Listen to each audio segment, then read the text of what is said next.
ఎన్టీఆర్ యూనివర్సిటీలో BSc nursing apply చేసేటప్పుడు కావాల్సిన document list.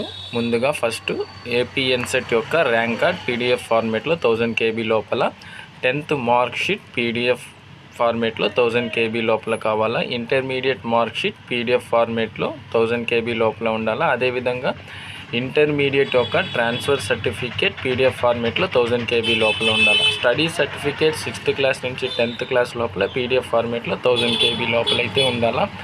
Intermediate study certificate PDF ఫార్మేట్లో 1000 KB లోపల ఉండాలి.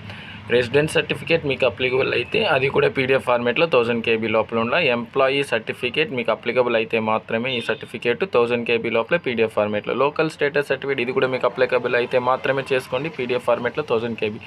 రీసెంట్ క్యాస్ట్ సర్టిఫికేట్ ఎవరికైతే అప్లికబుల్ వాళ్ళు 1000 KB లోపల పీడిఎఫ్ ఫార్మేట్లో అయితే చేసుకోండి. మైనారిటీ సర్టిఫికేట్ ఎవరైతే మైనారిటీ ఉన్నారో వాళ్ళు ఈ సర్టిఫికేట్ తీసుకోవాలి 1000 KB లోపల పీడిఎఫ్ ఫార్మేట్లో ఉండాలి. ఫిజికలీ హ్యాండిక్యాప్స్ ఎవరైతే ఉన్నారో వాళ్ళు ఈ యొక్క డాక్యుమెంట్ని పీడిఎఫ్ ఫార్మేట్ 1000 KB లోపల ఉండాలి. ఆధార్ కార్డ్ పీడిఎఫ్ ఫార్మేట్లో 1000 KB లోపల ఉంచుకోండి. అదేవిధంగా income certificate or white ration కార్డ్ని పీడిఎఫ్ ఫార్మేట్లో 1000 KB లోపల చేసుకోండి. PIO OCI కార్డ్స్ ఎవరికైతే అప్లికబుల్లో వాళ్ళు పీడిఎఫ్ ఫార్మేట్లో 1000 KB లోపల చేసుకోవాలి. Candidate photo passport size photo JPG అన్న జేపీజీ ఫార్మేట్ 500 KB లోపల ఉండాలి. క్యాండిడేట్ సిగ్నేచర్ జేపీజీలో 500 KB లోపల ఉండాలి. అంతేనండి ఈ వీడియోలో. Thanks for watching. ఈ వీడియో నచ్చినట్లయితే ప్లీజ్ లైక్ చేయండి, మీ ఫ్రెండ్స్కు షేర్ చేయండి.